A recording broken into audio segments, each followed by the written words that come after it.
Deli e Luci, muito obrigado por ter aceito o convite. Sejam bem-vindos em nosso meio e a palavra está com vocês. Obrigado, pastor. Obrigado, igreja. É uma boa oportunidade que nós estamos ganhando do Senhor e esperamos utilizar da melhor forma possível. Deixa eu começar nos apresentando. Então, eu sou presbítero da igreja desde 1990, com interrupções para treinamentos, e eu não sou especialista no assunto, mas nós temos grupos de casais que pararam em novembro de 2020, por 13 anos tivemos grupos. Esse grupo viraram 5 grupos, dos quais a gente coordenava 2, um com os casais mais velhos e outro com os casais mais novos. Era um grupo de noivos que virou um grupo de casais recém-casados. Deixa a Luci se apresentar aqui. Meu nome é Luci, né? Eu sou a esposa do Deli, nós somos casados há 40 anos, temos 5 netos, 3 filhos. Somos muito gratos a Deus pela família, né? E é uma honra a gente poder falar sobre um tema tão relevante, porque a família é a base de tudo, né? E o Senhor está agindo no nosso meio. Ele falou que a gente parou os grupos de casais, mas nós temos um grupo que continua junto todos os dias em oração, nós oramos todas as noites, que são famílias, mais ou menos 6 famílias dentro do grupo, não todos presentes todos os dias, mas a gente ora todas as noites juntos. E lógico, a gente tem uma palavra, um tempo de reflexão, e depois a gente ora por motivos da igreja e do grupo. Somos muito gratos a Deus por esse recurso, né, que nós temos aqui agora, que é o Zoom, que tem nos ajudado a manter a comunhão com os irmãos, não só nos grupos, mas também participando da igreja nos domingos. Né? E nós escolhemos, né, um tema que foi sobre comunicação. Né? Esse é o último.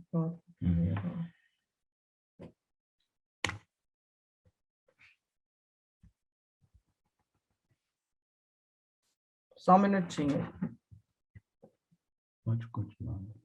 Então, nós escolhemos o tema de comunicação porque, durante esse período todo que a gente tem estudado com casais, é o tema que todas as bibliografias, todos os livros de família, de casal, batem na tecla de que é a principal fonte de problemas e também de solução é a comunicação dentro do casamento.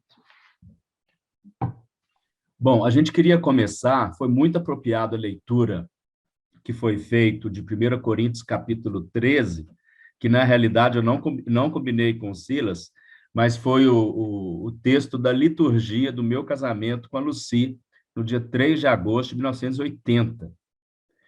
Mas o texto que nós vamos nos refletir aqui,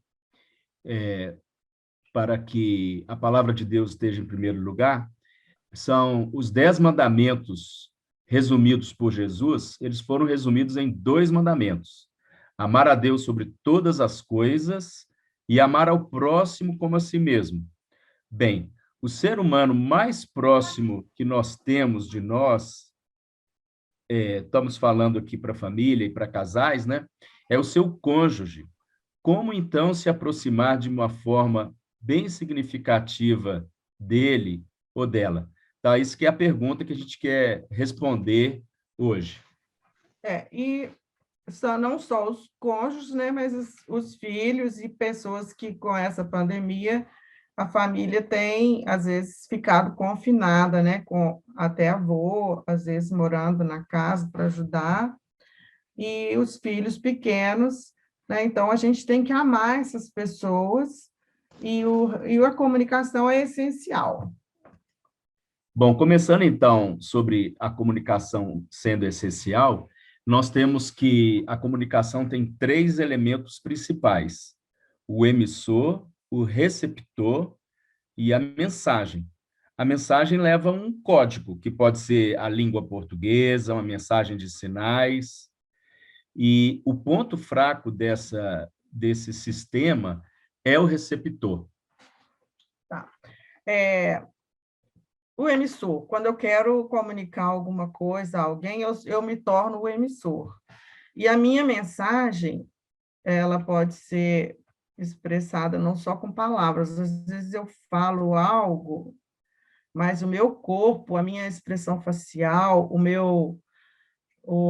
a minha expressão mesmo de corpo fala outra mensagem. E aí o receptor, né, que é a pessoa com quem eu estou falando, pode ser a esposa, o filho, a outra pessoa que está morando na minha casa, às vezes eu tenho mais alguém, ele vai decifrar esse código e interpretar. Se a minha mensagem não for lida como eu gostaria, vai ter uma interrupção ou um ruído nesse canal, né? A comunicação nos relacionamentos é uma ferramenta indispensável para a construção do bem-estar do indivíduo, do casal, da família, né? Nós estamos aqui com famílias e até em amigos é a mesma coisa, né? A igreja é uma comunidade e amigos. Então, nós precisamos estar certos de que a nossa mensagem está sendo lida como eu gostaria. E aí a gente preza por essa mensagem. Então, temos que ter cuidado não só no falar, no expressar, mas como está sendo interpretado.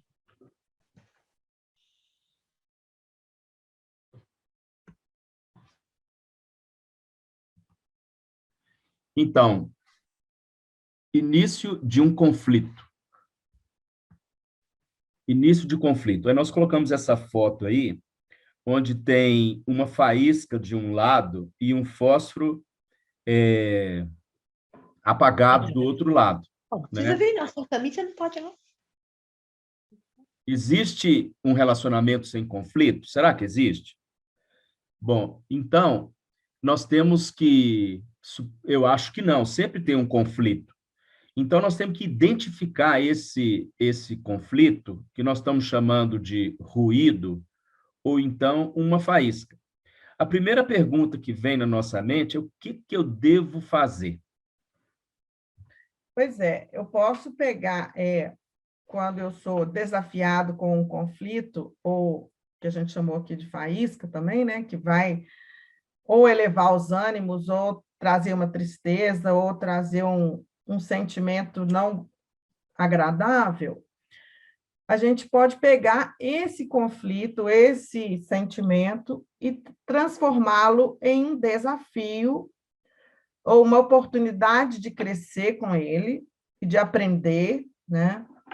Ou como uma barreira do relacionamento. Se eu optar pela barreira, eu corto e as coisas não ditas, guardadas, elas não vão sumir com o tempo.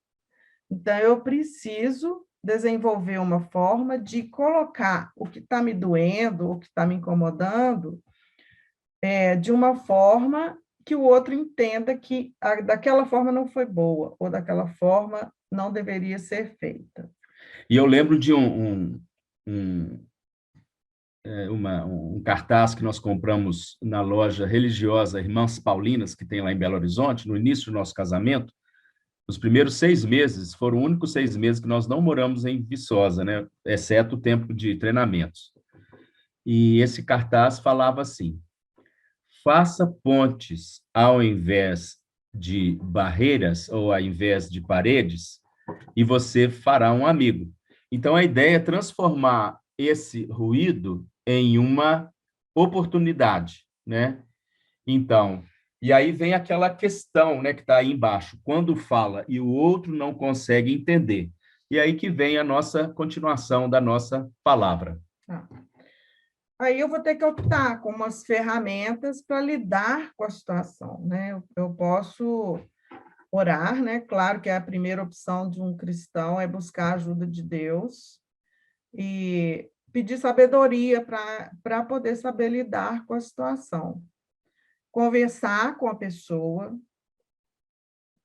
E nós temos armas para lidar com isso, e essa arma é a oração, a principal é a oração, né? E podemos também conhecer a nós mesmos, saber se a gente está passando, por exemplo, a mulher passa por TPM, às vezes ela está exagerando demais no que está sentindo, e o outro, no caso, o marido, teria que entender que é um período que ela sempre vai estar sensível, né? A outra alternativa é buscar ajuda de conselheiros. O SEM oferece o curso de aconselhamento familiar cristão, por exemplo, mas tem conselheiros na igreja, né? Pessoas que já passaram por algumas das situações, por exemplo. Então, nos grupos nossos de casais e no grupo de oração, nosso grupo de oração diário, a gente derrama as nossas necessidades e também as nossas gratidões, né? Isso nos ajuda. Mas falando de um livro específico e que, no meu ponto de vista, é o top 001, ou seja, o livro que eu mais indico de casais, né? Chama Quando Pecadores Dizem Sim. No final tem a foto da capa e essa apresentação eu disponibilizo para o pastor Ângelo. Então, nesse livro, fala o seguinte: enquanto o pecado não for amargo, incluindo no relacionamento, enquanto o pecado não for amargo, Cristo não será doce. Sim, nesse sentido, a gente precisa reconhecer que nós todos, mesmo achando que a gente tem razão, nós somos pecadores. E isso dá uma carga muito pesada se um dos dois não reconhece que ele erra, ou que ele falha, que ele peca, né? Então, por isso que essa frase é muito importante. Se eu reconhecer que eu sou amarga, que eu tenho esse pecado em mim, Cristo vai ser doce e vai me ajudar a lidar com essa situação. Bom, dito isso, nós vamos então passar para o próximo tópico, que é comunicação do casamento. Então, o autor desse livro agora entra num outro livro, e esse livro se chama As 5 Linguagens de Amor. Ele tem a versão para casais, para namorados, para pais e filhos. Então, e ele parte do pressuposto que o amor se apresenta principalmente de 5 formas. São elas: tempo de qualidade, palavras de afirmação, presentes, atos de serviço e toque físico. Então, ele se apresenta dessas 5 formas diferentes. Então, vou fazer uma pergunta retórica, né? Depois podemos alguém discutir, né? Qual é a sua linguagem primária de amor? Então, pode ser presentes, por exemplo, né? O outro pode ser atos de serviço, né? Então, mas a questão é o seguinte: no meu casamento, eu estou me fazendo ser entendido? Será que eu estou usando a minha linguagem primária para demonstrar meu amor para Lucy? Mas será que a minha linguagem primária de amor é a mesma da Lucy? Então, essa é uma questão que envolve o relacionamento, a comunicação no casamento. Então, a gente vai passar agora a falar um pouquinho de cada uma delas. A gente olha para essa foto e, se a gente fechar os olhos, a gente pode até imaginar um local agradável, um local que eu goste, pode não ser, esse daí é um parque, parece, pode ser uma praia, ou um local de descanso e um local em que o alvo é estar junto, né? Esse é o tempo de qualidade, onde o celular fica de lado, pode ser até dentro de casa ter um momento em que nós vamos curtir nós mesmos, né?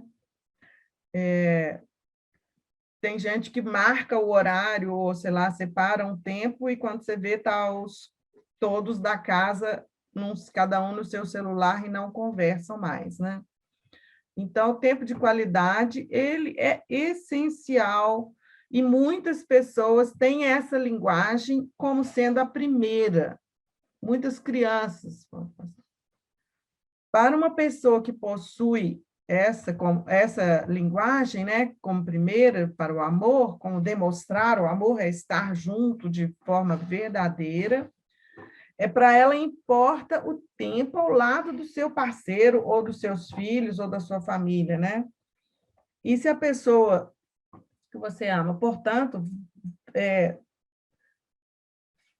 preste atenção se, após um momento de qualidade, essa pessoa se sente bastante realizada. Se você é essa pessoa, a sua primeira linguagem pode ser essa, de querer atenção. Bom, a segunda linguagem de amor são palavras de afirmação. Então, o autor do livro diz que ele usa uma retórica, né, dizendo que nós temos um tanque de amor.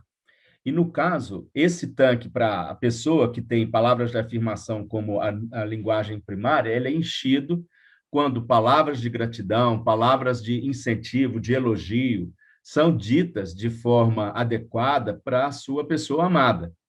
Essa palavra de afirmação, ela tem também dialetos. Elas podem ser ditas, elas podem ser gestos, e elas podem também ser escritas. Quando eu era adolescentezinho e junior, nós, irmãos, deixávamos bilhetinhos uns para os outros, e até para minha mãe também. Minha mãe era, até aos 14 anos, minha mãe era viva, né? E a gente tinha esse costume de deixar bilhetinhos uns para os outros, geralmente no armário, que ficava na sala de jantar, ou na mesa, em cima da mesa mesmo. Aí a pessoa, do lado do telefone também era comum. Então, são palavras de afirmação. Então, por exemplo, no caso de marido e mulher, ou de namorado, ele poderia falar: poxa, você ficou tão linda com esse vestido, ou obrigado por você ter me ajudado com as vasilhas, com a lavação da louça. Então, essas são palavras de afirmação e que elas denotam uma grande gratidão pela atitude do parceiro, né? Ou por uma atitude assertiva. Por exemplo, uma criança, com criança mesmo, que não arruma nunca o quarto, faz aquela bagunça. Então, o dia que ela ajuda, coopera e coloca as coisas no lugar, aí você dizer uma palavra afirmativa: olha que legal, você consegue, muito bom que você conseguiu pôr seu material em ordem, sabe? E a criança também percebe. Eu tenho uma neta que eu arrumei outro dia o quarto dela, estava uma bagunça, depois ela chegou para mim e falou: nossa, vó, que legal que você fez para mim. Então, ela deu uma palavra de afirmação para mim e ficou feliz que eu fiz um ato de serviço para ela. Então, é isso aí. Essa é outra linguagem de amor. A outra é o presente. Gente, um presente na hora certa, naquela data. Por exemplo, aniversário de namoro, aniversário de casamento, aniversário da pessoa. Presente tem surpresa, um toque, né? O presente sem data, né? Hoje é o presente do dia que não é data de nada, mas eu resolvi te dar um presente. Isso. O presente, ele pode ser usado como lembrança, né? A pessoa, toda vez que olhar aquele objeto, vai estar lembrando de que você fez algo especial que lembrou dela. Então, assim, como se fosse um amor que eu carrego para lá e para cá, né? Eu tenho um presente que me faz lembrar quando a pessoa lembrou de mim. Para uma pessoa que tem essa linguagem de amor como a primeira, né, o receber um presente, o valor não está no preço, você não precisa nem se preocupar no quanto custou, o valor está no símbolo que ela traz, né? Então, você pode fazer o presente, inclusive, um desenho, uma flor, pegar, e não necessariamente comprar um presente. Mas isso ajuda você a decifrar a sua linguagem também. Ele é uma forma de amor visual, como está escrito aí, né? Bom, a próxima são atos de serviço. Então, essa aqui foi uma foto que nós chegamos da internet, né? Os dois com o avental, lavando a louça e rindo. Muitas das vezes, não é uma coisa tão simples lavar a louça, porque você não tem tempo, você já tem que fazer alguma coisa logo depois, e ninguém tem tempo, e a louça não se lava, né?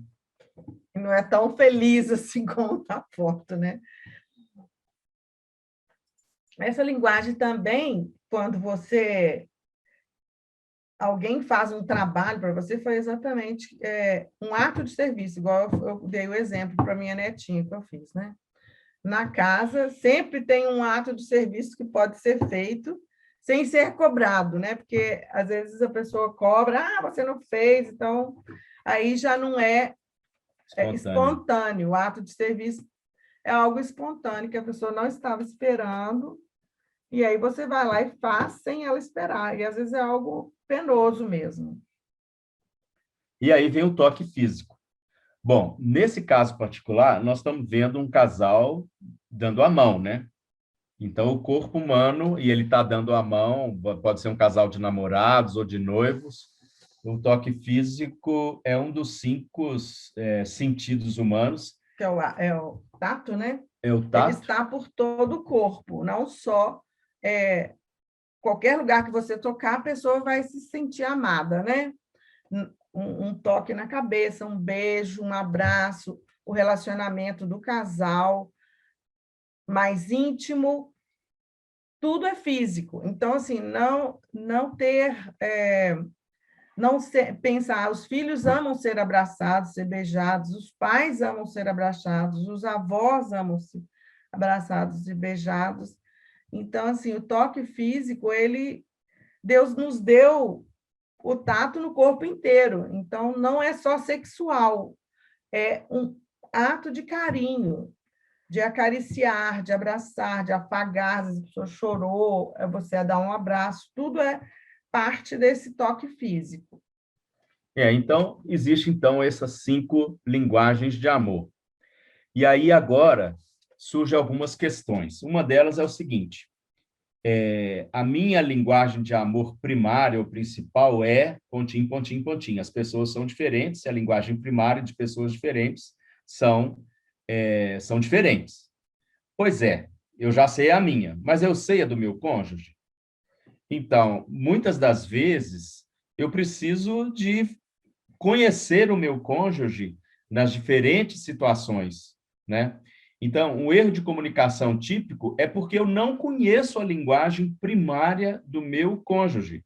E, às vezes, eu monto uma situação, eu dou um presente para ela, mas a linguagem primária de amor dela é tempo de qualidade, não é nem uma montanha de presentes, né? Então, para mim evitar esse erro, o que eu tenho que fazer? Eu tenho que fazer uma série de coisas. Uma delas é conversar, é ouvir e entender melhor o meu cônjuge. Outra coisa que o livro também deixa claro é que ninguém é uma coisa só. E o tempo todo aquilo, por exemplo, se hoje eu gosto de tempo de qualidade, não necessariamente daqui a 5 anos continua sendo a minha primeira linguagem de amor. Eu posso mudar disso para um ato de serviço. Às vezes eu quebrei a perna ou fiquei com algum problema físico, eu vou precisar mais do ato de serviço. E então a gente precisa usar todas essas linguagens. É interessante de conhecer essa variação, porque as pessoas não são só de uma linguagem, elas mudam, e a gente precisa conhecer mesmo para variar. Então, assim, se a gente não conhecia que isso é importante, passar a observar mais e variar nas formas de demonstrar o amor para o outro. O livro termina, lá nos últimos capítulos, falando que, na realidade, apesar da gente ter uma linguagem primária de amor, para as diferentes situações, eu estou concordando com a Lucy, só colocando em outras palavras, vamos supor, né, Lucy, que é meu cônjuge, né, ou poderia ser um filho, que eu estou pensando nesse filho ali, mas agora eu estou pensando na Lucy. Então, seria mais ou menos o seguinte, naquela determinada situação, eu preciso de 40% de servi-la, eu preciso de 20% de uma outra linguagem de amor, quer dizer, tem que fazer essa combinação que é mágica, que é mística e que depende da minha percepção e da minha sensibilidade, tá certo? Bom, Então, isso significa maturidade no relacionamento, que seria, né, misturar essas linguagens de amor em uma proporção adequada para a minha pessoa-alvo. Pode ser meu filho, meu namorado ou namorada, ou no meu caso, que eu estou falando aqui da minha esposa, para aquelas diferentes situações. Então, abre aspas, a gente tem que ler a situação e responder de uma forma proporcional. Tá? Bom, então, indo já para o final, nós vamos falar aqui agora 3 segredos da longevidade do casamento. Sim. Tem textos bíblicos de casamento, vários, né? Mas a gente optou por um que ele não é só para o casamento. O cordão de 3 dobras não se rompe com facilidade. Esse texto não é só usado para relacionamento de família, né? De casal. Pode ser de amigos, mas a terceira dobra no casamento, a gente coloca como sendo o Espírito Santo, a presença de Deus, né? No casamento. Então, e também você pensa assim, se são 2 pessoas, para pensar para uma solução, tem que ser considerado os 2 para chegar numa terceira opção, né? E o Senhor, estando no meio, ele vai nos ajudar numa solução mais sábia. Deus em primeiro lugar sempre, né? Como a gente leu lá no início. Amar a Deus sobre todas as coisas, Deus em primeiro lugar. E depois a família. Agora, o segredo da longevidade foi uma palavra que o pastor Elben deu, uma vez estávamos fazendo uma visita na Ultimato com os alunos do SEM, e uma aluna falou, o Rev estava completando lá quase 60 anos de casado, e ela perguntou para ele qual que era o segredo da longevidade do casamento dele. Ele pensou e falou, olha, a intimidade leva à fidelidade, e a fidelidade leva à intimidade num ciclo virtuoso. E a gente guardou essa frase, porque eu achei muito importante, nós gostamos muito dessa frase, então a gente sempre fala isso para os casais. Sejamos fiéis e sejamos íntimos, para que a pessoa, o maior amigo que a gente tenha aqui seja o cônjuge, né? E a gente manter essa fidelidade para com ele, de ter mesmo um relacionamento fiel e íntimo. Uhum. E aí a gente encerra aqui, né? A gente quer agradecer. Queremos agradecer e indicamos esses 2 livros. Quando Pecadores Dizem Sim, que está aí o autor Dave Harvey, e As 5 Linguagens do Amor, do Gary Chapman. Se eu fosse indicar mais um, eu indicaria o que nós estamos estudando, estava estudando até novembro o livro, que é O Significado do Casamento, que é o 3º, né? Mas durante essa semana, a Neia vai falar sobre saúde mental, o Pacheco vai falar sobre finanças, a Márcia Barbucci sobre crianças, eu acredito, né? Educação familiar, educação de filhos. Mas hoje foi isso, sobre comunicação no casamento e as 5 linguagens do amor. Então, pastor Ângelo, estamos terminando aqui, estamos abertos para as perguntas, se houverem. Muito obrigado. Somos muito gratos pela oportunidade. Nós